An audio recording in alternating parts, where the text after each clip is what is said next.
Olá, boa tarde, seja muito bem-vindo. Agora, pelo horário de Brasília, são 14 horas e 15 minutos. Vamos conferir as principais notícias do Brasil e do mundo desta quarta-feira. A Rússia prossegue com os ataques contra a Ucrânia. Nesta quarta-feira, tropas russas afirmaram ter tomado o controle da cidade de Kherson, no sul do país, onde vivem cerca de 250 mil pessoas. O presidente Volodymyr Zelensky acusou Moscou de querer apagar a história ucraniana. As negociações em Belarus devem ser retomadas ainda hoje. Enquanto os ataques seguem, com bombardeios em cidades de diferentes regiões, as negociações devem ser retomadas nesta quarta-feira, de acordo com o porta-voz do Kremlin. Zelensky também fez um apelo aos judeus do mundo para que não permaneçam em silêncio depois do ataque da véspera contra a torre de televisão de Kiev, construída no local de um massacre do Holocausto. Tropas russas desembarcaram nesta quarta-feira em Kharkov, a segunda maior cidade ucraniana, e anunciaram que tomaram o controle de Kherson no 7º dia do conflito. Na capital Kiev, autoridades temem uma grande ofensiva depois da divulgação de imagens de satélite de um comboio de mais de 60 quilômetros de comprimento ao norte da cidade. Durante o tradicional pronunciamento que acontece anualmente nos Estados Unidos, o presidente Joe Biden questionou o ataque russo à Ucrânia e disse que Vladimir Putin errou se pensou que o Ocidente e a OTAN não responderiam.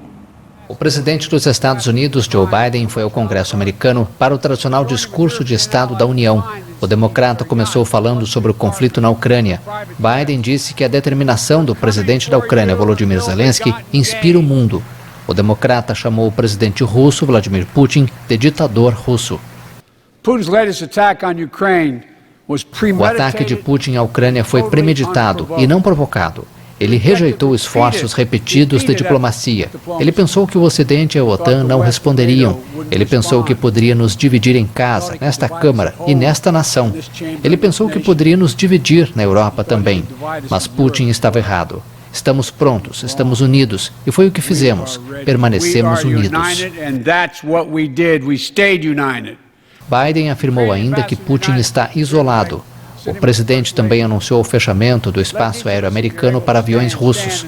Muitos dos congressistas reunidos para assistir ao discurso de Biden estavam vestidos com as cores azul e amarelo, em homenagem às cores da bandeira da Ucrânia.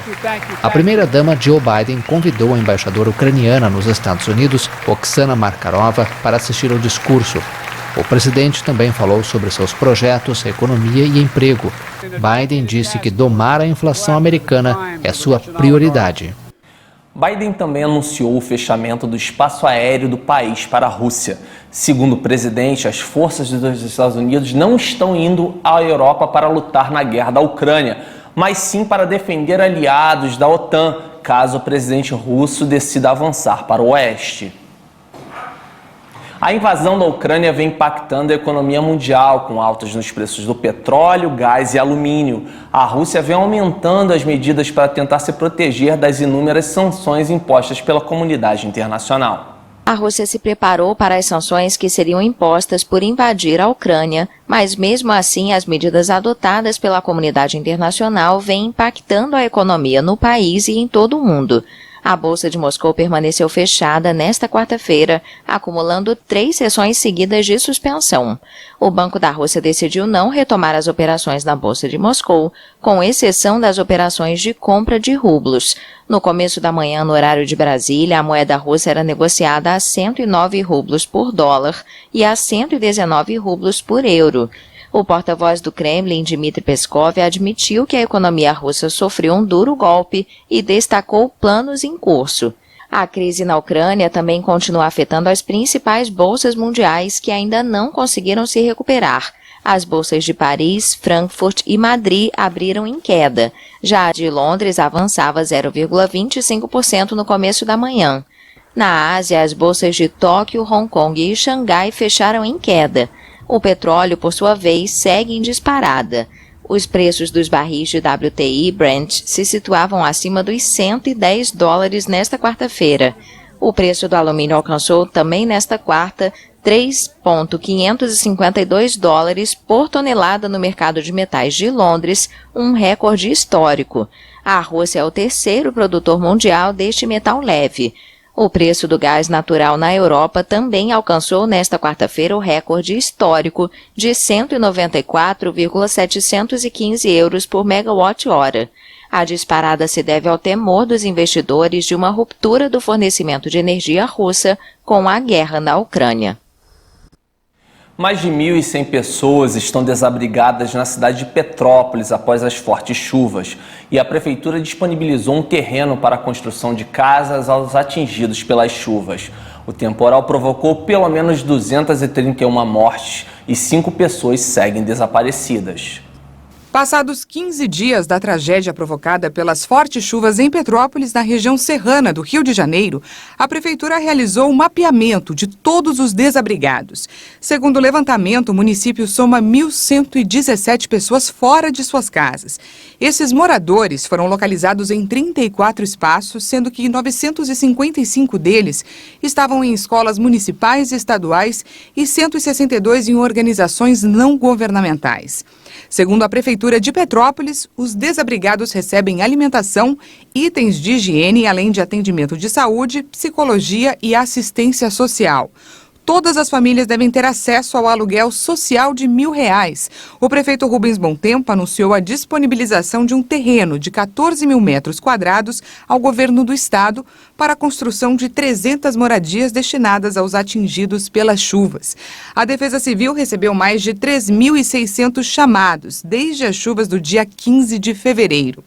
Desses, 2.834 foram a respeito de deslizamentos. Cerca de 50 profissionais atuam nos atendimentos e tem cerca de 2.000 vistorias em andamento. A operação de resgate, que chegou a se espalhar por mais de 100 pontos da cidade, concentra-se na Chácara Flora e ao longo do rio Quitandinha. O trabalho continua mesmo durante a noite, na procura pelos desaparecidos. E o Rio de Janeiro pode liberar o uso de máscaras a partir da próxima segunda-feira em locais fechados. A Prefeitura do Rio de Janeiro estuda liberar o uso de máscaras na cidade. O comitê científico deve se reunir na segunda-feira para decidir sobre a retirada da obrigatoriedade do uso de máscaras em locais fechados, já que não é mais obrigatória a utilização de máscaras em locais abertos. A liberação depende ainda de um alinhamento com o governo do estado. Segundo a Secretaria da Saúde, a alta cobertura vacinal do Rio de Janeiro ajudou a cidade a manter controlados os índices de contaminação da Covid. E não é esperado um aumento significativo no número de casos, mesmo com as festas realizadas no município nos últimos dias. A pasta da saúde ainda afirmou que a estratégia de limitar a entrada de turistas sem vacina na cidade tem se tornado muito eficiente para o controle das infecções. A apresentação do passaporte vacinal é necessária nos principais pontos turísticos. Essa medida também desestimulou o turismo de não vacinados na cidade. A vacina pediátrica da Pfizer contra o coronavírus é mais eficaz em crianças com mais de 11 anos. Um novo estudo levanta questões sobre a dose correta a ser administrada aos mais jovens. Pesquisadores do Departamento de Saúde de Nova York fizeram um estudo para avaliar os resultados da vacina da Pfizer contra a Covid em crianças de 5 a 11 anos. Eles descobriram que a vacina teve eficácia reduzida de 68% para apenas 12% no período de 1 mês e meio entre 13 de dezembro a 30 de janeiro. A eficácia foi maior para aqueles de 12 a 17 anos, caindo de 66% para 51% no mesmo período. De acordo com cientistas, as crianças com menos de 12 anos recebem uma dose que é 1/3 do tamanho dado para maiores de 12 anos, o que poderia explicar a queda na eficácia. O estudo observa que o resultado para crianças de 5 a 11 anos foi melhor contra a doença grave. A eficácia da vacina contra a hospitalização em crianças de 5 a 11 anos caiu de 100% para 48%, em comparação com 85% para 73% nas crianças mais velhas. Segundo os pesquisadores, esses resultados destacam a necessidade de estudar a dosagem alternativa de vacinas para as crianças e a importância contínua das proteções em camadas, incluindo o uso de máscaras para prevenir infecções e transmissão. E mesmo tendo eficácia reduzida, a análise recomenda que a vacinação deve continuar em crianças menores de 12 anos. Bem, ficamos por aqui. Eu peço que vocês acompanhem o nosso conteúdo também no YouTube e acesse o canal Hit Notícias. Até amanhã, um grande abraço e até a próxima.